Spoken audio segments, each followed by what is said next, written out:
মুস্তাজাবুদ দাওয়া বানিয়ে দিয়েছে। আহমদ ইবনে হাম্বল তো অবাক, তুমি মুস্তাজাবুদ দাওয়া রুটিওয়ালা, আমি এত বছর হাদিস পড়াই, আমিও তো মুস্তাজাবুদ দাওয়া না, তুমি দোয়া করলে সব কবুল হয়ে যায়? যুবক বলে, নাম আনা মুস্তাজাবুদ দাওয়া, আমি আমার জীবনে যত দোয়া করেছি কবুল করে নিয়েছে কে? সব দোয়া কবুল করে নিয়েছে আল্লাহ, একটা দোয়া ছাড়া। কি সেই দোয়া?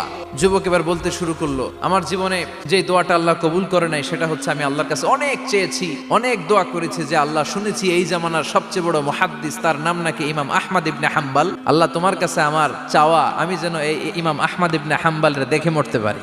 আহমদ ইবনে হাম্বল আবেগপ্রবণ হয়ে গেলেন, চোখের পানি ছেড়ে দিলেন, বললেন, যুবক তোমার এই দোয়াটাও কবুল হয়ে গিয়েছে, আহমদ ইবনে হাম্বল তোমার দরবারে ছুটে এসেছে। যুবক চোখের পানি ছেড়ে দেয়, যুবক চিৎকার মেরে ইমাম আহমদ ইবনে হাম্বলকে জড়িয়ে ধরে, হাতে হাত রেখে মুসাফা করে, কপালের মধ্যে চুমু খায় আর আল্লাহর শুকরিয়া করে বলে, ও ইমাম, আসলে এই দোয়াটাও আল্লাহ আজকে কবুল করে নিল।